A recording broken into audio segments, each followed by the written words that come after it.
Good afternoon, everyone, and welcome to the Rafiq Hariri Center of the, almost at the Islamic Council, the Atlantic Council.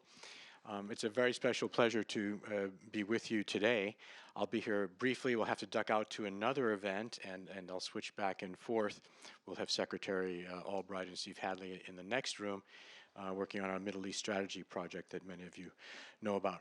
It's a particular privilege and pleasure to be with an old friend, Kanan Makiya, who very early in my own involvement with Iraq helped educate me to not just what was going on, but how to think about Iraq conceptually, how to understand Iraq and what was going on.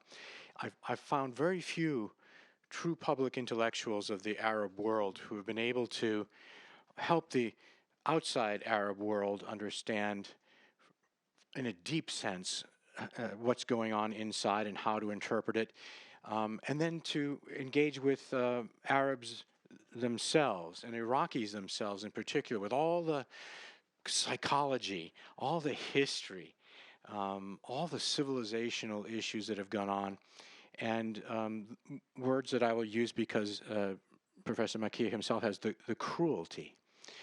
The first introduction I had to Kanan Makiya was when he published as Samir Khalil, was that the pseudonym you used at the time? Republic of Fear. And I was just it was one of my phases as an American diplomat dealing with Iraq. I read that and found it absolutely gripping. And when I read it, wanted to get together, and we did all those years ago. Later, Cruelty and Silence. Later, when I was a practicing diplomat involved with Iraq, I found those two works so compelling that I worked to get them translated into special editions, small size, that we could smuggle into Iraq for Iraqis to themselves to read and other Arabs. I've found his work over the years so compelling and so impactful that I can't really compare it to many other modern contemporary Arab public intellectuals. So when we reconnected recently and learned that he was publishing a historical novel, The Rope, I was very excited, and I'm very confident, Kanan, that this will have the kind of impact in thinking within the Arab world, within the Iraqi world, and here in the United States that your previous work has done. So thank you so much for joining us here today to introduce your book to thinkers in Washington, activists here. I wish you every success, both in the English edition and in the Arabic edition. You find in this room people who will spread the word of it. We look forward to your reading. And Nusayba, thank you. Nusayba Yunus is the head of our Iraq task force at the Atlantic Council. She is just back from a visit to Iraq a few weeks ago with quite a diverse set of viewpoints among Iraqis and Americans represented. For those who don't already know about the work she's doing, either during the course of this conversation or after, I invite you to engage with Nusayba. So with that, Nusayba, are you going to say a few more words, or shall we let Professor Makiya go right into it? Oh, okay. Okay. Thank you. Thank you, Frank. Well, thank you for those very kind words, Frank. We go back a very long way, and I think I remember the days when we made Frank's life very hard, the days of the Iraqi opposition, for which I perhaps have regrets. It gives me great pleasure to be here and to introduce a book. The book is, on the face of it, is a novel, and so the best way to often introduce a novel is to read an extract from it. Hello, I see Phoebe back there.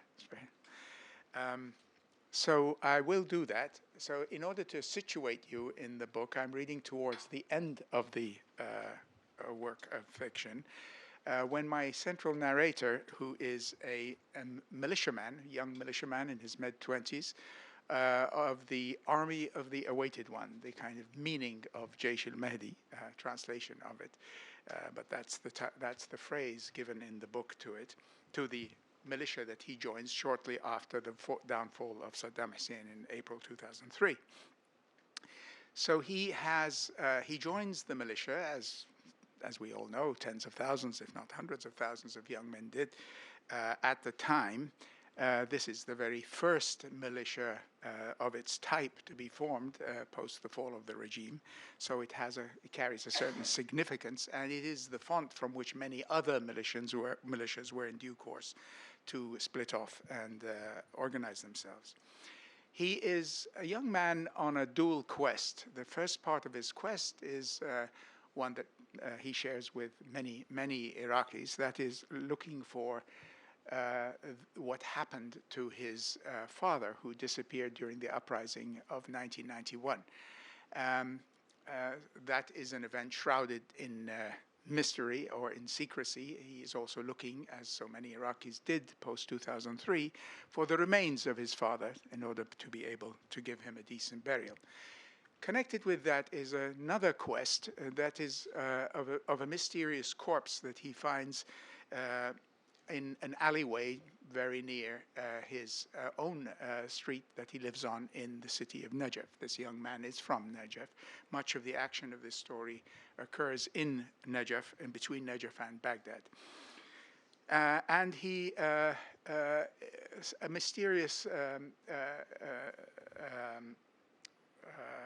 a mystery seems to surround the identity of this corpse, which he also spends much of the previous 3 years trying to unravel. And it turns out the two separate mysteries are connected, but we won't go in there, and he gradually sees them coming closer and closer to form one and the same.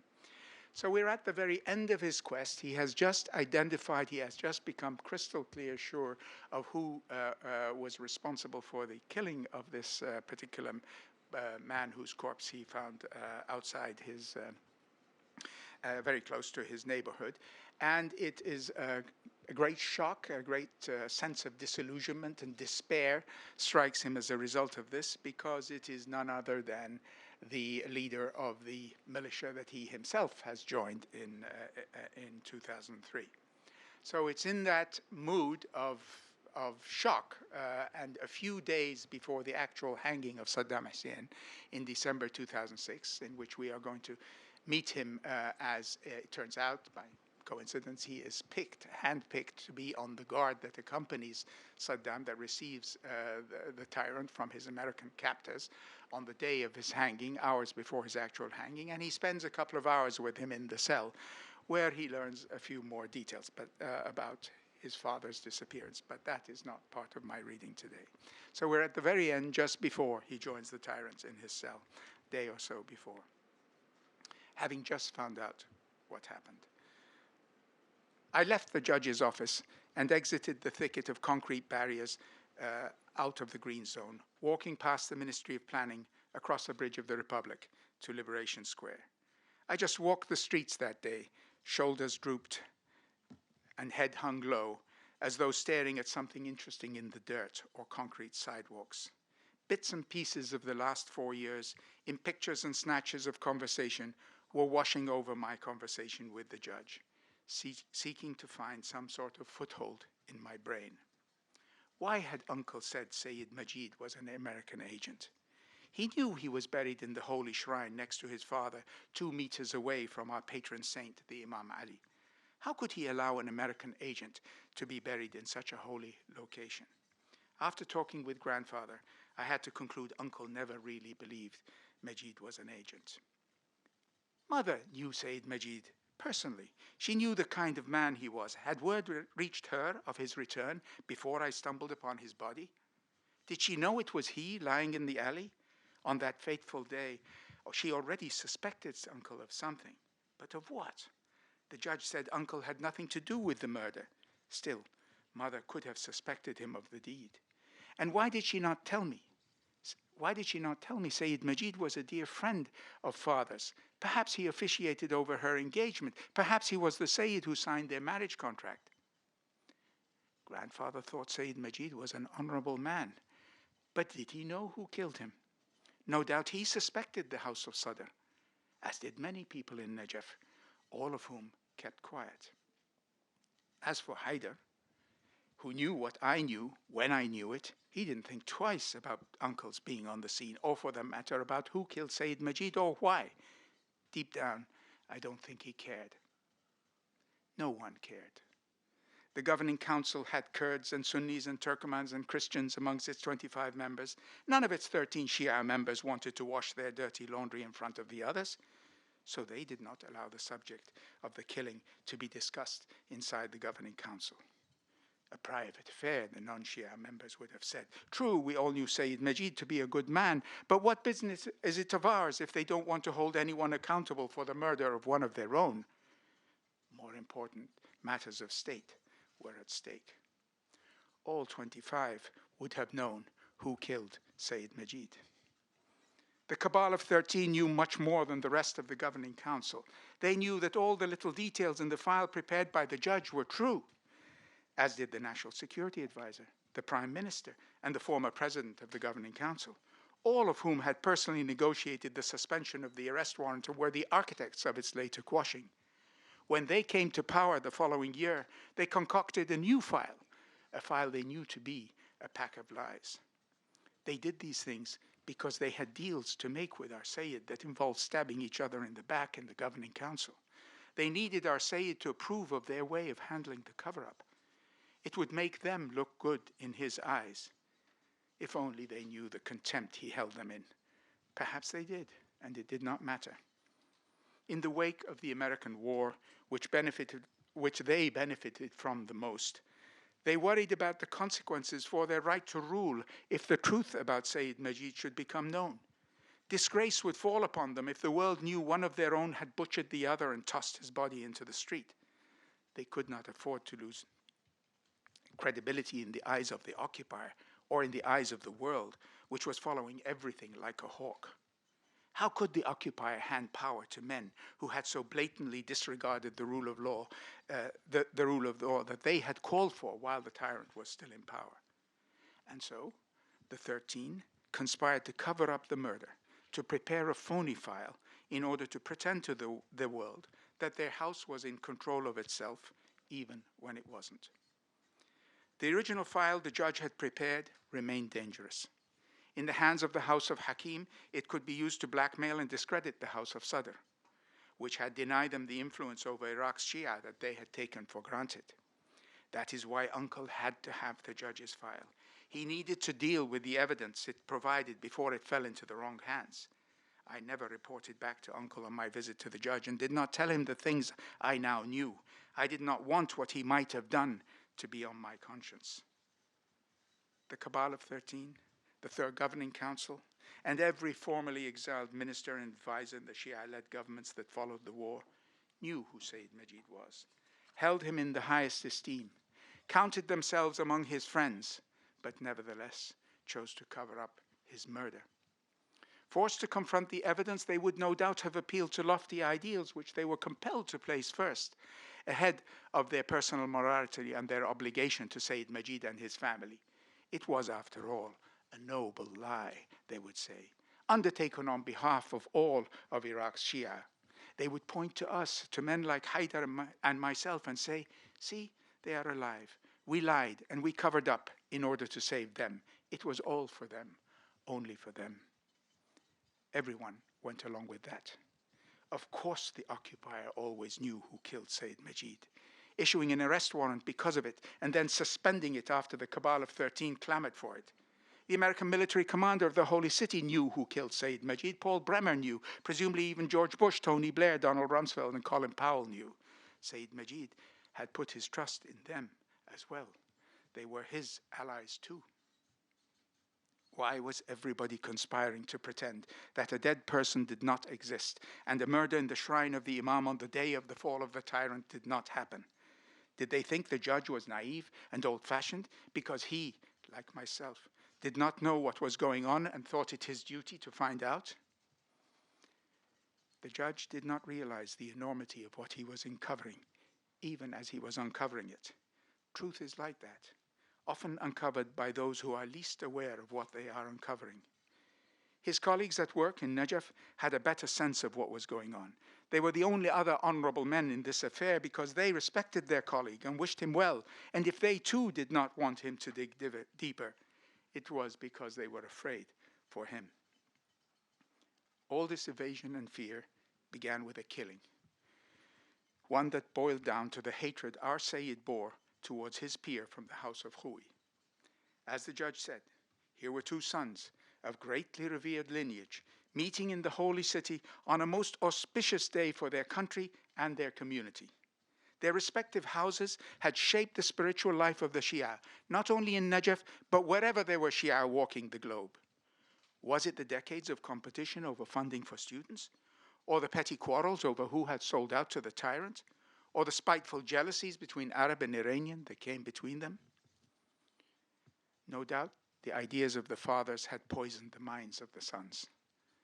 Why was that not compensated for the fact that both houses had lost loved ones to the great tyrant? One stayed, grieving for his murdered father and brothers. The other fled, his brother killed in retaliation the year following. So much hurt, so much pain. Why was all that pain not directed outward at the tyrant? Why did it not bring the two grieving men together instead of tearing them apart? Even here there were secrets that no one wanted to talk about. Our Sayyid's men had milled about, blocking access to the Grand Ayatollah, stopping Sayyid Majid from speaking to his father's most illustrious student. Why go one terrible step further and disrupt Sayyid Majid's speech, and with guns and knives inside the holiest of holy sanctuaries? Why have him bound and tied, pricked like a hog, then dragged as though he were a common criminal to the front door of our Sayyid's house? How can a descendant of the Prophet do that to another descendant of the Prophet? First he orders the killing, and then he changes his mind. How shameful, and I served him for 4 years. If I was in denial during those years, the sordid truth now stared me in the face. And now that it had been laid bare, what did I have to turn to in its place? What was there left worth believing in? Nothing. Look too deeply into the awfulness of the world, and one must reject it, turn his back on it, and walk away. But where to? Nowhere. There is no exit from the world. Everyone behaved as they did because they were afraid. Just as in the time of the great tyrant, fear had returned to become the common denominator, uniting the actions of all the people in the story of Sayyid Majid. We Shia, who set out to build a new Iraq in 2003, did so on a foundation of fear. Fear nurtured by pain and fed by lies. Fear concealed by hypocrisy and crowned by murder. More and more lies. What was so frightening about Sayyid Majid? He had no armies. He had no militia, no armed men. He was an honorable man. Was that it? Had he become the lightning rod of men's fears because he was too honorable? Men who have known only the tyrant's rod don't understand those who live by different rules. They look up to the next man with a rod. Him they always understand. Perhaps, however, it was not the person of Sayyid Majid that was so frightening. Perhaps it was his story, without which his death would be lost in the ocean of dead that this benighted land of ours has offered up. The more stories about how we need more stories about how my people died and why. Meticulously collected and minutely organized, the fabric of little facts that the judge had assembled is the stuff of my ordinary Iraqi story, as ordinary as the millions of other untold stories of how my people died. But in its ordinariness, in the littleness of all its facts added up, yes, even in their sordidness, the outline of something grander is revealed. A different kind of truth, the kind that even good men turn their eyes away from. A truth that is terrifying and yet sublime, a truth far greater than the mystery surrounding the death of one honorable man. It is the kind of truth that threatens the powerful and the small-minded, the kind that can force the hands of courts and be manipulated for good or despicable ends. It can topple governments or enrage millions, bringing them out onto the streets peacefully for justice or as avenging angels tearing down and ripping out everything in their way. Its harsh light is undiscriminating. It illuminates the darkest corners of men's souls, those who wield power over others or those who will do anything to do so, both willing to sacrifice anybody and everything in their way. Such men fear its scrutiny. They need to rule, either not knowing or deliberately concealing how small and insincere and treacherous they really are. These are the men who, in the name of all of us Shia of Iraq, have wrought such evil upon this land. If all this were so, I began to ask myself, walking through the detritus of Baghdad. Yeah. In that winter of 2006. I had to ask myself, who was Sayyid Majid really?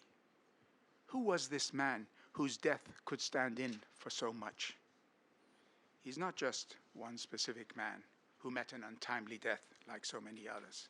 He is every man. He is all of us. He is me. Thank you.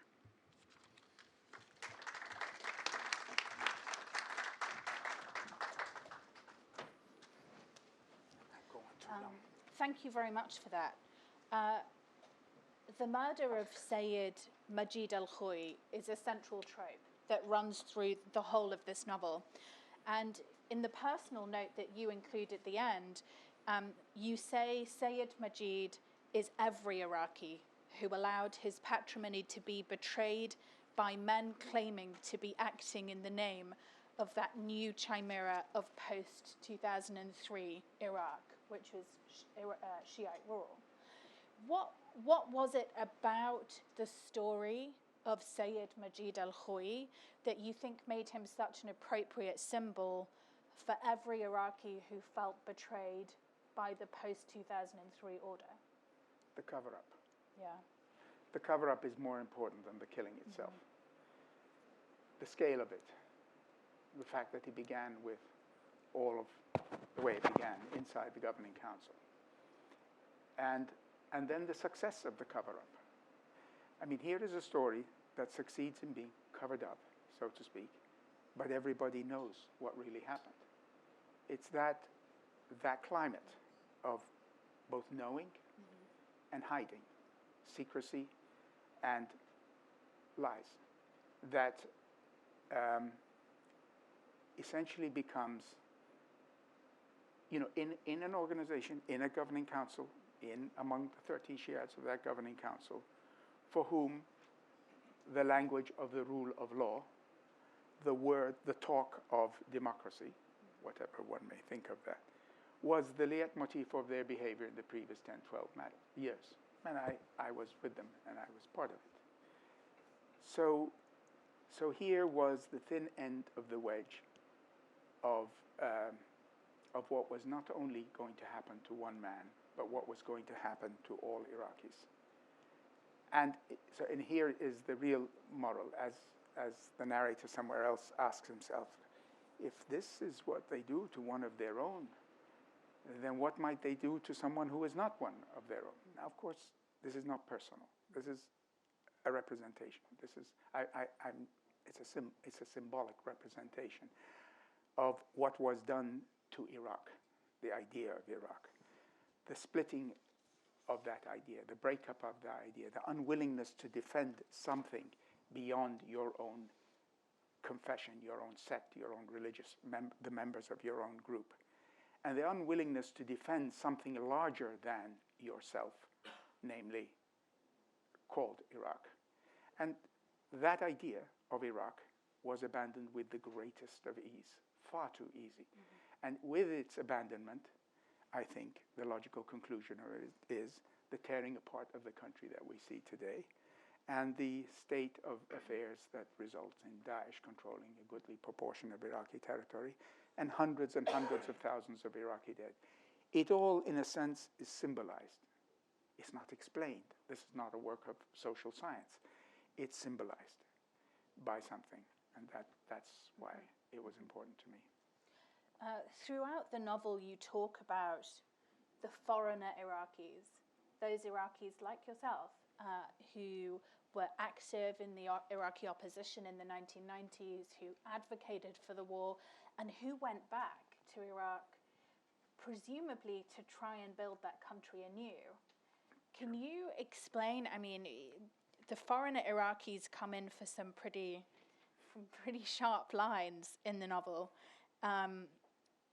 Just to pick out one of them, you say, all around us, the new politicians, foreigner Iraqis, were establishing new ideas of right and wrong. They thought about position and money, devising ingenious ways of stealing the one through the other, caring only to line their pockets and then to rush back to whatever country they left. Presumably, in the years when you were fighting as part of the Iraqi opposition, it wasn't about stealing and it wasn't about merely position. What happened to those ideals? How did it become such a reductive and poor representation of what it had been in the 90s as soon as it landed in Baghdad? Well, to start with, the biggest crime or sin of foreign Iraqis was not the stealing, which is to a certain extent understandable. There was no currency, there was no money, there were no credit cards, there was no huge sums of cash were exchanged. Nothing was working in the country. The entire financial infrastructure of the country had fallen apart.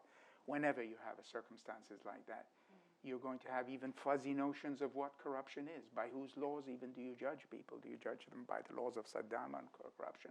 Do you judge them by the new laws that don't yet exist? So corruption is not. That's a line, you're right, and it is a criticism, and it is a fact. You just have to look at Ali Alawi's book on the scale of corruption. But for me, the central issue was not corruption. The central issue really is again alluded to in the story of Sayyid Majid. The central issue is betrayal of the idea of Iraq. That is betrayal of the sense of that you have something in common with other Iraqis who are not of your sect. And therefore, the biggest sin I accuse them of is they giving birth to the virulent sectarianism that then began to run rampant to the country, and that today defines the polity of Iraq. Not even Saddam Hussein did that.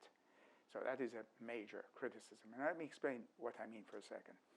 I mean, they have turned the Iraqi state, which was all kinds of terrible things, and I could say a thing or two about that. I've written plenty about it anyway. They turned the Iraqi state into a properly, technically, formally sectarian state. That means, and herein lies the big challenge that they faced. And it starts with Sayyid Majid. The sectarianism starts with Sayyid Majid. It only starts from one of your own. The great big fitna in Islam starts when the Islamic community, from within itself, a murder, that of Uthman, is treated in a way which eventually splits the community into several pieces. So in a sense, the Arabic, and by the way, this is why the Arabic title of this book is not The Rope. The Arabic title is Al-Fitna. So it is a kind of, to every Shiite, it's a word laden and pregnant with meaning. And it's intentional, that meaning. They essentially start a fitna against the idea of Iraq. Iraq today is no longer one idea. When you lose that, firstly, when you lose an idea, very quickly the country follows suit. And the loss of idea is the conception. Many reasons why we could discuss that. That's a separate discussion. It's sociology, it's political science, etc. But politically, you come to power. You are handed power. You don't even come to power of your own efforts. You do not bring about the fall of the tyrant. Somebody else, courtesy of the United States, actually puts you in power. And then the first thing you do is you begin to see politics through only your own prism, as a kind of competition over victimhood, as a matter of spoils in Baghdad that need to be grabbed by apportioned out. Government today in Iraq is not a collective enterprise, it's an apportioned exercise. Ministries are taken depending upon, are shared out and parceled out, with absolutely no commitment to the collective of which they represent, which is the only word for it is Iraq. So I hold those 13 especially, and the Shiites I hold more responsible than anybody else for a very important reason. Because something very important was happening in 2003 that's not often talked about in American circles. And that is, power was consciously on the part of the United States being transferred to a group that had never enjoyed state power for 1,000 years of its history, the Shia of Iraq. Shia of Iraq are borderline majority, 55, 60%, whatever it may be, of the population of Iraq. And they have always seen themselves as victims. They have annually ritually enacted their victimhood in the shape of the Ashura annual lamentations over the death of Hussein in Karbala. They have that's that sense. But if by the way, here Iraqi Shia, of course, very different from Iranian Shia. Iranian Shia have always exercised power in the 400 years of their history, because their history is much shorter than that of Iraq's Shia, much longer, much deeper. Shiism begins in Iraq. So when that 1,000-year history of victimhood, of seeing yourself as history's eternal victim, of portraying it in your culture, in your poetry, in your writings and everything as victimhood, you're suddenly given state power. The big challenge you face immediately is, are you able to think outside of the frame of your victimhood? The death of Sayyid Majid proves otherwise, proves not. It was the starting point. And if you can't do that, then you have lost the country. So that, I think, is why. I don't know if that's an answer to your question. I mean, do you think there is an inevitability to the sectarian outlook of those political leaders who ended up in power? I mean, from the novel, there's a fantastic letter that the narrator receives from his father, who was imprisoned after the uprising of the Shiite South in 1991. And in that letter, he says, "I've always thought of myself as an Iraqi, but every prisoner here is from among us Shia and was brought here because he was a Shia. I feel overwhelmed with tenderness towards them, and as you know better than anyone, these are not feelings I ever had before." I mean, was the sectarianism, and Saddam himself, as portrayed in the book, says this, that the Shiites were targeted and the victimhood was real. And how could you have expected anything other than a political class that would seek justice for the crimes that were wrought against them? Because politics, by the very nature of the kind of activity it is by definition unpredictable. The chance, the opportunity existed to turn that into something else. But choices were made, and people acted in certain ways, not in others. And in moments of great historic change, like Iraq in 2003, those singular moments, those decisions count for far more than they might in some normal circumstances. That letter you quoted, incidentally, is very largely based on true testimony that Iraqis gave the Iraq Memory Foundation, and I virtually took it verbatim from an individual Qasim Bresim from Basra, who went through that precise experience described in the letter. I didn't make up, I didn't add, I didn't invent. And you're right, and Bresim, the father of my narrator, is rightly pointing to a very important truth, which you just alluded to. If you attack somebody for being something, namely if you attack somebody for being a Shia, or if you attack somebody for being Jewish in Germany, say 1940s Germany, they more often than not respond that they are, by being the very thing that they are attacked for being. That's a normal human response. But politics gives you the moment, that breath, to say, we are human. We're not driven by the mechanical forces that lie behind our formation. We have the ability to see beyond. We have the ability to be other than that which, we are being forced to be. And that is what greatness in politics is. That's when people like Mandela come into the picture, or Gandhi, or people like that. These are the great figures of history who are victims themselves. The case of Mandela, 20 years in prison, but who go out there and put on what was that shirt he put on when he went and sat down and watched rugby, a white sport, a white apartheid sport, if there ever was one, because he understood. He understood exactly what was required of him at that moment, because he was acting in the best interests of the black population of South Africa. Similarly, too, in the case of Shia, to act in the best interest of Iraq's Shia was to think bigger than your own victimhood, was to be able to overcross it, to see suddenly your fundamental task in Iraq was to win over the Sunnis or to win over the Kurds, and to build something by being generous. 10 times more generous than the numbers allow. It didn't matter a hoot who was the president, whether he was a Kurd or a Sunni or the prime minister. You had to, in your heart of hearts, you had to have a sense of politics that understood that it didn't mean a hoot, because now people are going to vote and politics is going to be determined that way. But you have to be big. You have to have an ability to imagine that. Yeah. And so my critique is directed at 13 who didn't. Yeah, well, far from being big, you really show these members of the governing council as being very small characters. And in fact, through the novel, you contrast them with their awkward and self-conscious attempts to display power and authority. And you contrast them against the effortlessness of the way in which Saddam Hussein continues to exude authority long after he's lost it completely. There's a great quote in which you say, "Wordlessly and motionlessly, the tyrant humiliated his new jailers.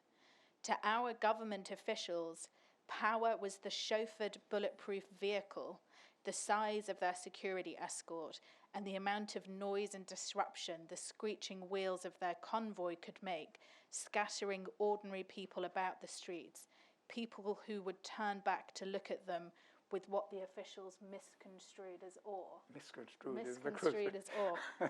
is the crucial Why word. did they find it so difficult to step into a position of power and to feel confident that they exercised power? That's a very difficult question to answer. But it is my right to point out that they didn't, and to criticize them for not. For the stakes were so high.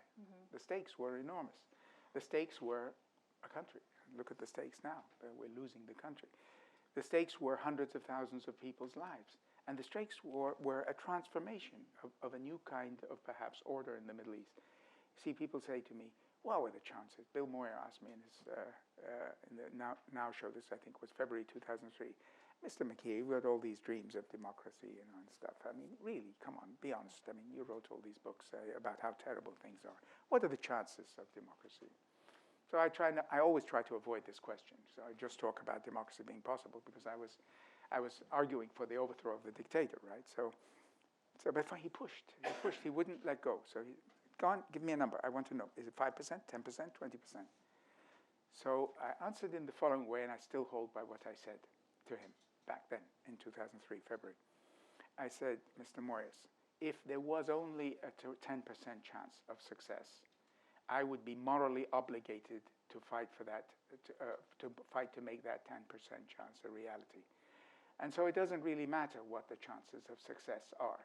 And how could you expect the chances of success in a society as abused as Iraq's or Syria's for that matter? You know, for 30 odd years, how can you expect the chances to be higher than 5% or 10%?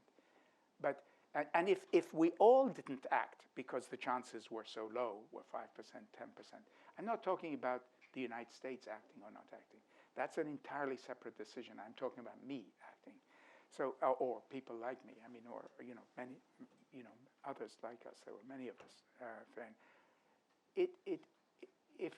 if we all acted on the lowest common denominator of what was possible in a society where everyone is abused, the chances, of course, we would have to give up and become cynics and turn our backs and let things, and then of course the 10% disappears and it becomes 100% certainty it's not going to happen. All great turning points in history, be it the American Revolution, the French Revolution, the Russian Revolution, anywhere, are always based on that 5%, 10% chance, which a number of people act upon and believe in, and then turn into a different number. That's in the nature of great big turning points in the lives of nations. And so that goes back, you know, to your previous question about why. How could they have acted differently? I think they could, and I think now, all these years after the fact, it's necessary for me to keep on saying they could have acted differently. For the moment I catch myself saying, no, it was not possible to act differently, I've become a professional cynic, and I might as well retire too. Well, and of course they could act differently today. This is not closed, and many of these same elites that you talk about are still in power. And in terms of taking the bigger view and reaching out to Iraq's Sunni population, there is still a lot of work to be done there that's very, Absolutely. very heavily resisted by Iraq's political elite.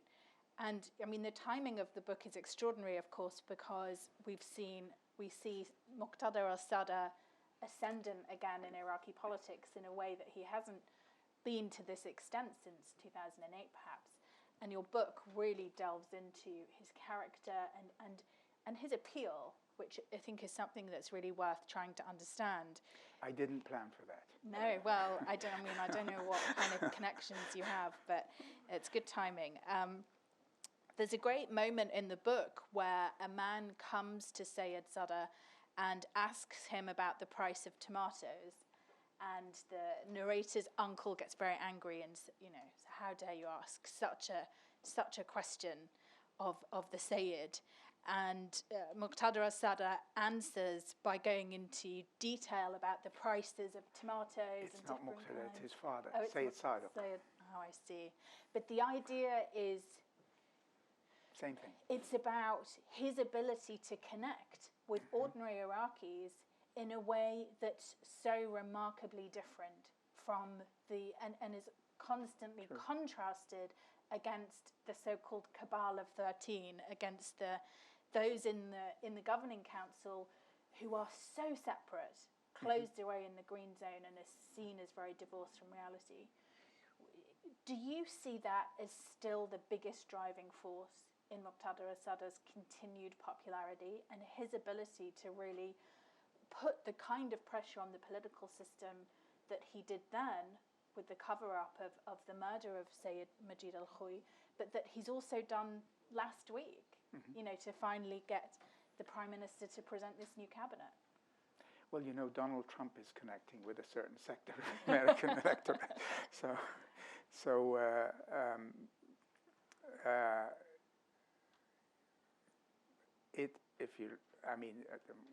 To answer your question, this kind of populist demagoguery, which is what's going on in Baghdad now, for he has no plans whatsoever to solve corruption, or, as he claims, he's simply riding a wagon to embarrass certain characters. He has absolutely no solutions. Fire all the corrupt politicians and replace with what? Presumably himself, who knows?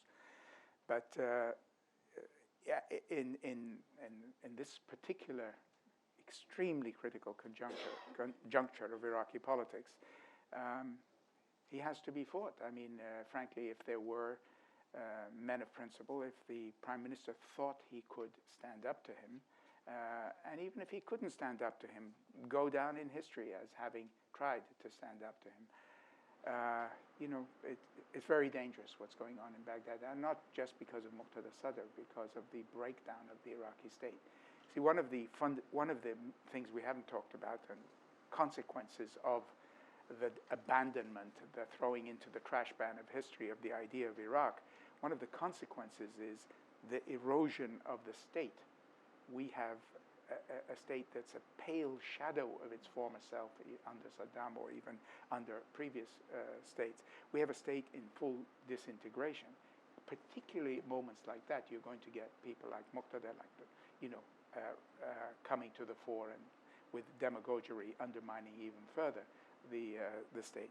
Remember, Muqtada, in this, he is consistent. For the very first action he did, basing himself upon the murder, was to build a giant militia, the first big militia. As the book points out, and this is based on a scholarly study that was done by a Shiite researcher and published online. There were 267 armed organizations, Sunni and Shiite, in the year 2006. 267 separate militias. And the beginning of it all was the first one of all, namely Jaish al-Mahdi, which was formed in 2003. So here you have a dramatic picture of the breakdown of the state. It seems to me that, as you say, one has to, always keep in mind the possibility that things could be reversed. And I say this, by the way, reversed for what? Reversed for the interest. If I had to put it this way, I mean, I would like to say thinking as an Iraqi, but since that means virtually nothing today, from the point of view of the Shia themselves of Iraq, a subsection of the Iraqi population as a whole, all of these actions of their leaders, with the sole exception of the one and only Iraqi patriot of sorts who exists in Iraq, Shia Iraqi patriot, namely Sistani. He's not even Iraqi because he was born in Mashhad, Iran. But I mean, the only person who seems from time to time, very rarely, to act with what you might call a larger interest, an Iraqi interest, rather than a sectarian interest. You see, it should be possible for that to happen, but it is, let's put it this way, it's foretold, it's a guaranteed, it's virtually certain that Iraq will have no reason to exist if its current leadership continues to behave in the way that it is. Well, with that, I'd like to open this up to questions. I'll keep looking out for hands and making a note of where we are. Over there, sir. My name is Mike Alvin. I'm an independent researcher. Thank you very much for your reading and presentation. Thank you. Did you write the book in Arabic and translate it into English, or vice versa? Vice versa. I wrote it in English and translated it into Arabic. How has it been received, the Arabic edition, abroad? It's hitting the streets right now in Baghdad. And in Arabic, it's 2 books, not 1 book. There's a novel, which is extract from which I read. And there is a separate book on the sources behind the novel, which I called Hawamish ala Kitab al-Fitna, which, because of the control by ISIS of certain territories, it takes a very long time for books printed in Beirut nowadays to reach Baghdad because they're too heavy to be flown. So the book had to be routed, and that's why it's about 4 weeks too late to enter Baghdad. It could have entered Baghdad 4 weeks ago. So I don't know the reaction. Both books. They're being sold, simultaneously. So, one is the fiction, and one is a commentary on the fiction. On that question, I wanted to ask you about. There's a point at which the narrator gathers these old notebooks that he used to make his old school books that his mother had bound, and decided he was going to take account of these events that he was witnessing. And he says, I took a vow to record the truth, no matter how it made me look to others, many of whom I counted as my friends.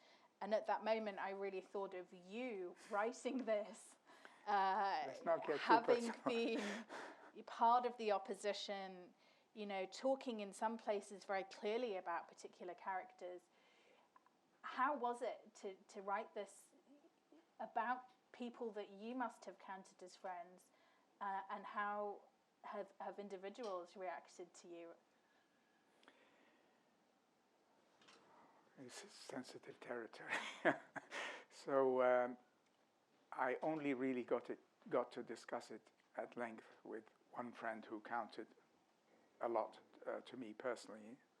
Many of you will know Ahmed Chalabi, and that was before he died, over a very long telephone conversation. And I cared what he thought. I don't care what some of the others thought. They were colleagues rather than friends, And he was upset. And I told him, I'm telling you at great length what this book is before it appears, because I want us to be able to continue to be friends. And he gave me the answer that was enough to, make me feel good enough about that side of things, which was, he said, don't ever worry about anything you write. I may hate it, but I will always be your friend. So that's all. And what worried him about it? What upset him about how you described this novel? Sayyid Majid was a figure who was in conflict with a number of members of the opposition, including myself. He and I, there are some people here, I see Rand Rahim here, she knows the ins and outs of these stories.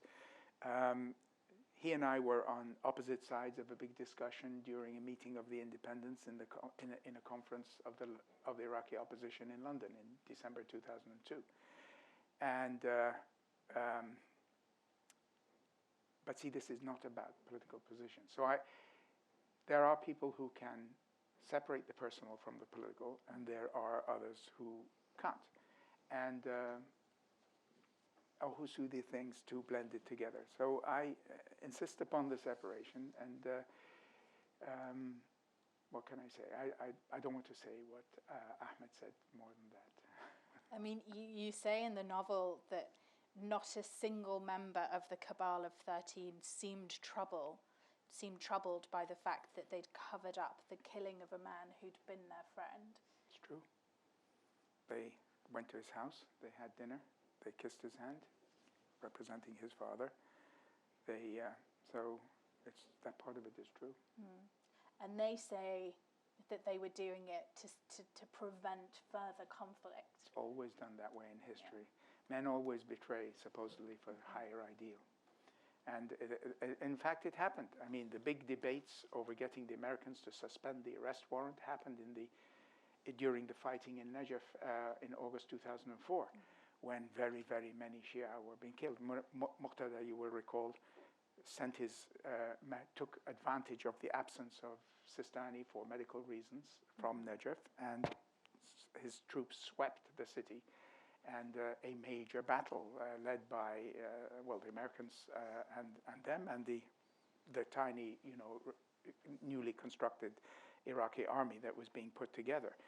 And so, in an effort to stop that fight, which is a commendable cause, they negotiated a ceasefire agreement in which Muqtada sort of participated on the face of it, but even then it turned out all their efforts were for nothing, because the only person who put a stop to that fighting was the old man himself when he got off of his sickbed and came down from Basra in a cavalcade and got 1 million Shia to march into Najaf demanding an end to the fighting. And then you have this extraordinary scene, which also, by the way, happens to be a true scene, when Muqtada is seen scuttling out by a reporter whom I know, is seen scuttling out of Sayyid Sistani's house, having just negotiated the deal and trying to get a few compromises so that his men could leave in a face-saving way. But so the original sort of the reference to higher ideals is they can say, look, we saved the Shia from being killed by the Americans, but actually the man who saved them was an old cleric who didn't want to be involved in politics and who was forced to get out of his sickbed to do so, and he did. Well, speaking of the absence of Ayatollah Sistani as the opportunity for Muqtada to march on Najaf, we're seeing really a similar thing today, with Ayatollah Sistani deciding publicly to take a step back from politics, and that vacuum being immediately filled by Sayyid Sadr. I mean, do you think there's a lot of discussion in the novel about the different ideological approaches of the various houses in Najaf, between the approach of the Hakims with this kind of medium approach, and the Sadrists on the activist side, and Sistani and Khou'i on the more quietist side.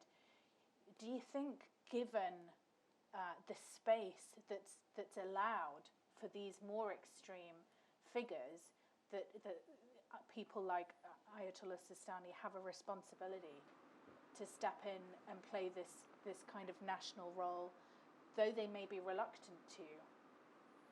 In some ways, they're the only people who have been able to do it successfully. Well, I mean, I have to answer by saying he is the only man with the clout to still attempt it. But every time you use clout like that, it loses in its effectiveness. Notice, for instance, the way in which he was essentially scared into doing a fatwa with once Mosul fell to ISIS and ISIS started sort of taking huge swaths of Iraqi territory, and with blood-curdling calls of how they were going to sack Najaf and how they were going to sack Karbala, etc., as you know, Wahhabis had done in the 19th century. So he was essentially, this is my understanding, I may be wrong on this, because, you know, these things are not published and so on. He was essentially convinced / tricked into issuing a fatwa that was unusually strong and said in the fatwa that you should rise to the defense of your Shia holy places.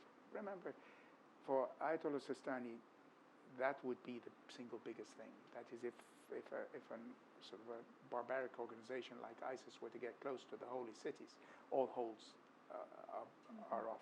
But he didn't even then, in that fatwa, he didn't say form separate popular mobilization committees. He said form them as part of the Iraqi government. So they took advantage of it. Several of these Shiite militias, especially, you know, with Iranian conniving and backing and funding, and they have become the single biggest danger in the country today. So they are an alternative to the state. And that's essentially was originally Muqtada's idea at the very beginning. So Muqtada is probably trying to ride that wave now, trying to become the leader of the quasi-state that's in the shadows, waiting to emerge once the actual state, or what's left of it, collapses. That's my guess. I can't count, I mean, we can't count if there is nothing left of Iraq except Sistani to defend it, if there's no Iraqi patriot out there willing to raise his head and even be knocked down, then how much can you ask of this man who does not see his business as being involved in these things? So it's a very complicated question. I don't have a clear-cut answer for you. I need to stop hogging the questions. Anyone? Sir. Thank you very much, Alexander Kravitz. How do you plan to, and if so, how do you plan to promote the book, launch the book, promote the book, the Arabic version in Iraq? And the second question is, you called Ahmed Chalabi a friend. I never met him, but he's somebody that, to say the least, has been questioned. And I'm just curious if you could share with us why you consider him a friend. It's a very complicated story. I'm not going to go there, but I'm, you know, there is the scapegoat that's out there. There's the image of the man, and there is the real man, as I know him, or at least as I think I knew him. As certain other people in this audience I see also knew him. He was very many men. He was a very complicated and complex human being. He was, on some levels, a scoundrel, yes, but there are some very incredibly intelligent scoundrels whom it is a great pleasure to sit and talk about things with. So many men are scoundrels, you know. There are bigger issues that I might have had with him. Let me say that, you know, there were very, very few people who had some of his talents, but as often happens with extremely, extremely talented people, they have an Achilles heel. And you may not see, I didn't see. Others here, I know, did see, but one of them sitting right behind you. But I didn't see the Achilles heel. But it doesn't change the other aspects, you know, and they fall on that Achilles heel. I mean, it's complicated. It's one of the reasons I wrote this as fiction. You have a chance in fiction to explore character. In politics, you know, we think, you know, Camus has a wonderful statement, goes back to his wartime writings. He says there's a whole lot of extremely intelligent people in politics. He's talking about his own experiences in the French Resistance during World War II. A whole lot of intelligent people. That's very easy to find, intelligence. The hardest thing of all to find is character. So my book is also an exploration of character. It's an explanation for some of the questions that Nusayba is asking of me. And we have, all of us have failings of character, you know, of character, you know. And in the failure, even in the passages that I chose to read, I I am looking at those failings, which are failings in the end, not of ideas, not of intelligence, but of character. And Ahmed had failings of that nature. But that doesn't stop my having the view I had. As to how the book is going to be distributed in Iraq, well, it's right now going to hit the bookshops in the old-fashioned way. So one of the reasons things are reversed in the Arab world, and especially in Iraq, is that my publisher is so terrified of the book being stolen and then mass reproduced before it gets there. He wants to dump hundreds of copies in each and every bookshop first, so it's not worth anybody's while to, I mean, I'm not claiming that I know how it's going to sell, but so therefore he postponed making the book available online or through other techniques for that very reason. I'm not going to travel around, not under the circumstances. I'm not going to travel around Baghdad or Najaf. But, nowadays, the internet, and I will write, and there are lots and lots of people, I think, going to write about it. So they may take me to pieces. I'm already, I will speak in various centers, around. Rahman. Sorry, Rahman Jaburi. Do you think this book is going to be sold again underground? Because any publisher who is sitting in Baghdad, and definitely you accusing Muqtada al-Sadr with Majid al-Khoui, how do you think people who sold this book, probably they will face the same what Majid al-Khoui faced? There's nothing better for a book than for it to be banned in the Arab world. You guarantee massive sales. That's all I look for. I don't know what will happen. But Baghdad is so loose these days. It's so anarchic and chaotic. It will be, first of all, and there are lots of people who want this book to be distributed. Lots of Iraqis who want it already. I mean, all kinds of people are lining up. Muqtada is a scary character. It's frightening because of what people will do in his name. But there's so many scary things out there in Iraq now, and there is such a sense of grievance and such a sense of failure that there's an awful lot of young people, especially, 20s and 30s, who want to read stuff like this. And the amount and the critical writing I see coming out of Iraq, fiction even, or nonfiction also, is new. We've never seen this kind of critical writing. So, in the old days, it was hard. It was impossible to sell my books in Saddam's Iraq, and they got distributed. But now it's easier in some ways, in part because of the collapse of the anarchy. Ambassador Rahim.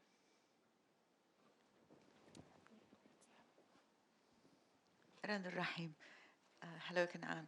And thank you very much for writing the book, even though I haven't read it yet, but I'd certainly intend to. I want to follow up in a way on Abdurrahman's question, because when you wrote Republic of Fear and it was translated into Arabic, you galvanized consciousness among Iraqis, above all.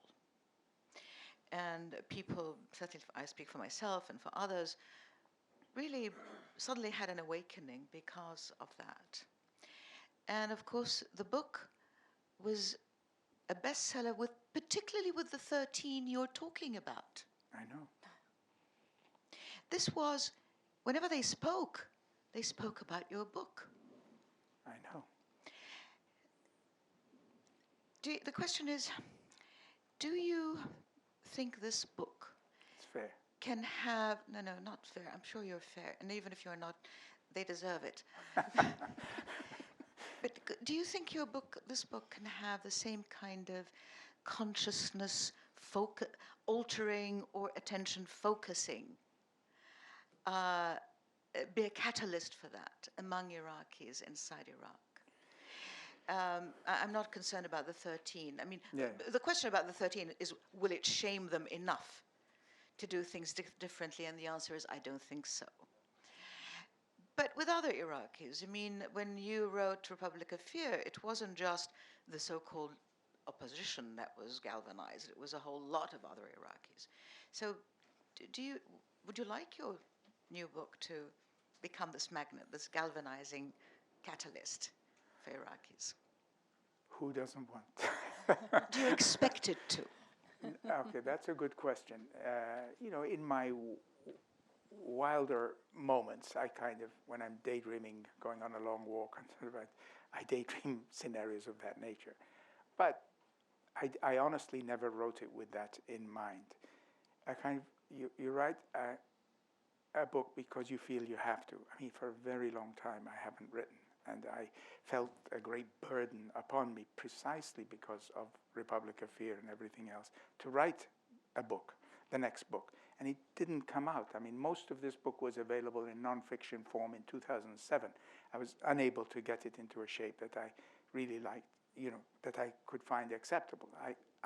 I've been writing and throwing it away, but never throwing it away because of computers. So it's always there and unable to turn out. And I avoided meetings and I avoided talking about Iraq by and large. And then 4 years ago, I kind of got a sense of what I wanted to do. And by the way, we've only talked about one event here. There's another event that is in some ways also going to be a difficult one for a lot of people to swallow. And that is a central fact of the book is the way in which Saddam Hussein was executed. December 30th, 2006. The first 30 pages are devoted to that. You read a small passage from that. And the central fact of that is that is something that every Iraqi in their bones know, although some amongst the 13 are trying to deny it. That's an interesting sub-story. But he died well. He, the great tyrant, died well. And he was executed, lynched is more the word, very badly. In that contrast between how the man died and how he was killed is a moral. Therein lies another moral that is not that far off from the moral that lies in the manner in which Sayyid Majid. Those two events, the death of Sayyid Majid, which took me a while to absorb, and the manner in which Saddam Hussein was killed, made me sick. I was literally physically sick on the day I saw that little video clip film, and I found out the details of how he died. I mean, my wife can tell you I had stomach pains and I didn't know what was going on, and then for me that was also, by the way, the moment when it was all over. That for me it was. I said to myself, that's it. If he can be, if that's how he's killed, then what this was all about has already been lost. So that's why it features in the book, and that upsets. It turns out, I mean, a number of people I showed this manuscript to, Iraqis, are more upset by that than they are about the Sayyid Majid story. It's interesting. I mean, Sayyid Majid's death is very important for the Shia as a whole. But Kanan, how could you wrote Republic of Fear, how could you say that? How could you say he died well? Well, he did. And it's not about how well he died, it's about how badly we executed him. And so in the book is actually framed, and there's a part of it that we haven't talked about. For me, it was the best part. It's the best part of the book, but often that which you like about a book is not what other people like about the book.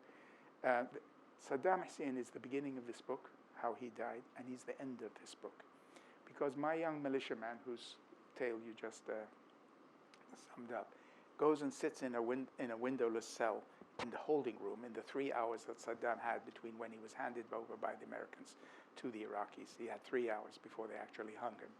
And I imagine a conversation that goes on for 30, 40 pages between him and the two militiamen who are standing guard inside. And that conversation is, in which the gist of it is that Saddam Hussein, who is not the real Saddam Hussein, Sayyid Majid is the real Sayyid Majid. A lot of the characters, I've already said this, the letter was based on real characters. This Saddam Hussein is complete fiction. He's extremely intelligent. He's extremely well-read. He's read all kinds of books in political philosophy that, of course, the real Saddam Hussein had no idea about. He's calm. He's like a professor.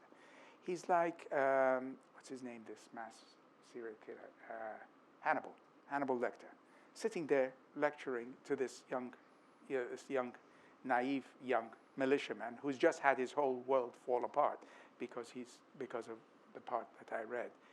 And in it, he convinces, and I gave him as the best arguments I knew how to do. He convinces him that he is the logical culmination. He, Saddam Hussein, the great tyrant of Arab politics, is the logical culmination of Arab Muslim history that starts with the Prophet and ends with him. And he comes convincing the young militiaman. He understands the failings of these men, who are, he calls them, my children. That is the elite that hanged him. And that's still my best part. I always had that part written, and there are different versions in earlier kind of incarnations of this book, parts of it anyway. And then, sometimes it got too close, like I imagined having the conversation with him myself. And of course, it's totally imagined. But that part of the book is in the long run, going to be much more important than, because it's about ideas and it's about, yeah. Just before I take Doug's question, I just want to draw attention to two of the passages that you referred to. The first, in terms of the impact, the way in which Saddam Hussein was hung, and the fact that it was done on Eid, the impact that had on setting the stage for Iraqi politics beyond there. You say, what happened today? Well, the narrator says, what happened today on that execution hall is not an ending; it's a dreadful beginning. I fear the tyrant will continue to rule over us, even in death. Dragon's teeth have been sowed by the manner of his death. In the name of all that we Shia have to lose, you and I and the broken, poor people of this country, I ask, why did we give him the last word? And I think that it's a powerful way of showing that the indignity with which the people who handled that execution tried to belittle him, and the way in which he responded, it was shameful for everyone, and this deliberate trying to use that execution to deliberately punish and to humiliate was so far from the magnanimous and far-sighted characteristics that you hoped and you hoped for and that you desired, and the other piece was in this dialogue that you have with Saddam Hussein in the cell with the narrator. He says, "The truth of my dictatorship will survive among you as whisperings late at night in your living rooms, talking about the latest outrage. It will survive because it is born naturally in the instincts for unity, security, and order. I gave you these things, and now they are gone." That's right. And, much as this isn't about denying the terrible things that happened under that regime, it's about admitting the things that Iraq did have, that it no longer has. Doug. First, I want to thank you for writing this. I read it in virtually one sitting. Wow. I found your Saddam Hussein to be much... thanks very much, Doug Ollivant. I found your Saddam Hussein to be much less Hannibal Lecter and much more Grand Inquisitor to the 13, to the Americans, to the Shia writ large. I guess my question is, what are you hoping for with the reception? Do you, and more specifically, do you think the hiders of Iraq, those young men who were caught up in the events of 2003 and 4 and 6 and 8, do you think they'll recognize themselves in this book and wrestle with what those years meant? Or is that generation lost and we need to start thinking about the next group? Well, in the case of somebody like Haider, I would think you would have to draw the conclusion that that's a lost generation. That is, his is a story of good intentions, engaging in violence, finally justifying violence, seeing your very identity as being intimately connected with violence. In other words, you are who you are only if you succeed violently in suppressing somebody else. And there is a whole layer of men, young men largely, growing, not decreasing, for whom that language, that sense, that my Shiiteness, let's say, let me put it in terms that Haidar does use somewhere along when he has a big argument with the narrator, because the narrator is disturbed by his proclivity towards violence, by his enjoying drilling people through the head, which is a common way that Shia militias used during the 2006 civil war to kill Sunnis. Sunnis instead prefer to cut the throat. Don't ask me why. So, he says he sees violence as a cleansing, a soul cleansing operation. That is, to be a Shia, politically speaking, sometimes you have to do something that Haidar is smart enough to say, is probably a bad thing to do, but it is a soul cleansing thing, and therefore the pure self-actor can emerge, stripped of his sense of victimhood. Notice much of this violence is often deeply connected with a sense of prior sense of victimization. It's the victim turned victimizer, and the victimizer trying deeply to justify his position and seeing his identity as being borne up with the violence. And by the way, this is something we saw in the Algerian civil war. If you may recall in Frantz Fanon's, if you look at the Sartre's introduction to Frantz Fanon's Wretched of the Earth, Sartre justifies this violence in the introduction. And I deliberately put some of those ideas into Haidar's mouth as he battled with the narrator. So that generation is probably lost. It sees itself engaged in a war, a kind of that it has to win for a certain idea to triumph. But there is the narrator, and then not everybody was Haidar, and life is complicated. So but the answer to your question is no. There is a generation that was sucked into this, and that's true of the whole Middle East now. I mean, it's sucking up people. I mean, the young Syrians who are facing the same danger.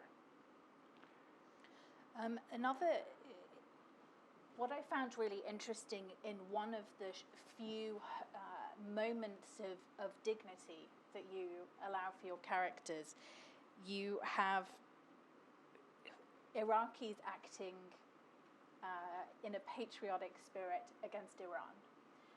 With the story of Muntasir and his father, you say Muntasir is a friend of Haidar who fights with Haidar with the Sadrists, and he does so really in defense of Iraq against what he sees as the Iranian invaders in the guise of the Hakims, and you say that Muntasir's father's boots, which Muntasir wears in this fight, separated by the different wars of a father and his son, but they summed up the only tiny shreds of dignity and honor attached to the story of Iraq. And really through the novel, there are discussions about what Iran wants from Iraq, what the role of these different Shiite groups are when it comes to either aiding those aims or defending Iraq from those aims. Well, here's one of the great contradictions of Iraq's story. Muqtada's movement actually had or began as an tinged and layered with Iraqi nationalist overtones. And there was a deep fight. There was a split within the movement. I mean, fought out at leadership level, not on public, about these two tendencies, the pro-Iranian tendency and the Iraqist tendency. So Muqtada despised those foreigner Iraqis, but in particular, say, the Hakims, the Supreme Council of Islamic Revolution in Iraq, which was born in Tehran, but of course born by Iraqis who fled Iraq because of the killings and the suppression in Iraq in the 1980s, and saw itself as an extension of the Iranian Revolution. So that tension between the Sadrists who were in Iraq, who stayed, and the Hakims and the Badr and their various organizations who came in, is a real one and was present, and it's kind of played out. It's why many young men like Muntasir would have gone in. Meaning, Iraqiness was not, Iraqiness was something I don't think was utterly absent in the country. People look at it and say, this country has no patriotic, no sense of itself. Not true. It is the elite that is responsible for the destruction of an idea of Iraq. That's the point of this book. It's not the Iraqis themselves. And I think here the elite is a huge historical sort of responsibility to be held to this account. They let that idea go, and therefore they are, of course, entirely subject to the, whatever is in the whims of Iran to do. In that example is another kind of very important tradition. Hanging very heavy over Iraq's future and over Iraq's present from 2003 onwards is another great big war whose legacy is with us, namely the Iraq-Iran war. Notice all the actors, I just mentioned the Supreme Council, they are creations of the Iraq-Iran war. Who is the premier Iranian general controlling affairs and running the Hashd al-Sha'bi these days? It is Qasim Soleimani, a creature of the Iraq-Iran war. Ahmadinejad, the entire Iranian Revolutionary Guard, and the Quds Force, these are all creations coming out of the 8 years of warfare with Iran. So there are very many, there's a lot of settling of accounts that went on under the surface in Iraq because of the legacy of that war. But another thing that war left was men who had fought in it on the Iraqi side and who felt themselves Iraqis and who always worried and saw and did not want to think that they had been fighting for 8 years was all a waste and that somebody else could get the credit for it. This was, this is a matter of honor with a whole lot of men like Muntasir's and his father. So I wanted to allude to that legacy there. Yeah, and there's a particularly interesting moment where you have the Iranians giving the Sadrists explosively formed penetrators, which of course the EFPs, and giving them free of charge despite the Sadrist movement's very hyperbolic anti-Iranian rhetoric, and when Uncle characters asked why are they giving us weapons free of charge, although we're sworn enemies of the House of Hakim, who are the Iranians' allies, the Uncle character says, it suits them that we fight one another. Think of it as an Iranian investment in our Iraqi future. And this sense of the Iranians playing with Shiite actors from across the scene and being a part of this fostering of the fighting and the bitterness between the different Shiite factions is, I think, something that we're still trying to grapple with in Iraqi politics Very today. true. I'll take one more question. Abby? Hi, Abby Stoltzfus from Center for International Private Enterprise. Thank you so much for this talk. It's been really excellent.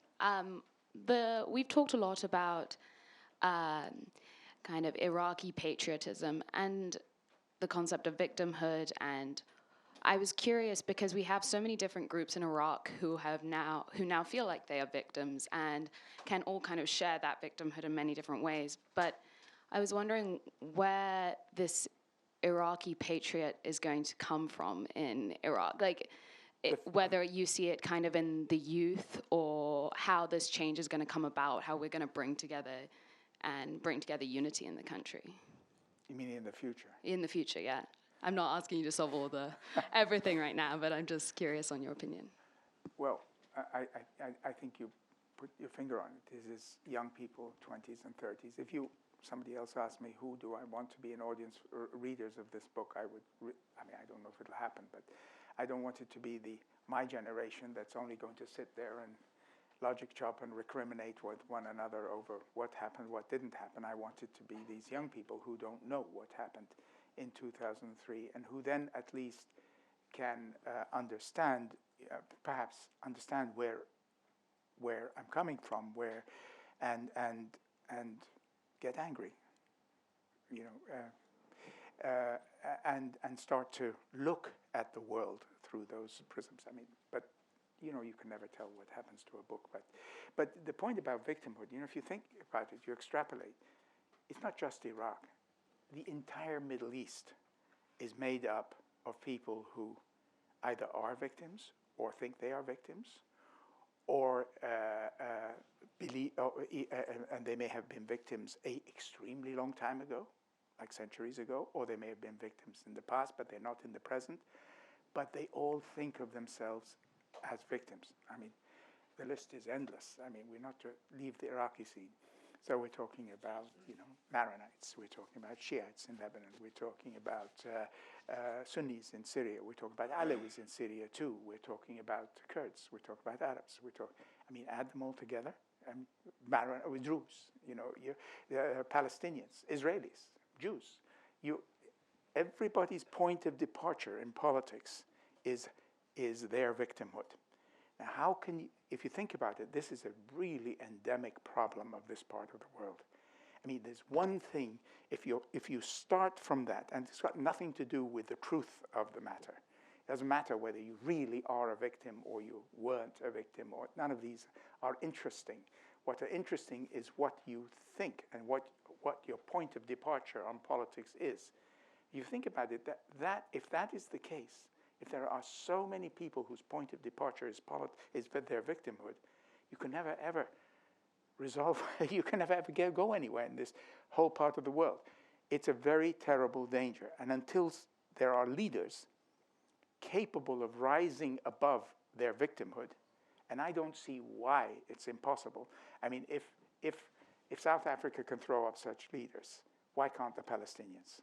I mean, the victimhood of the Palestinians is not any greater than that of black South Africans under a racist regime that's 100 years old. I mean, for God's sake.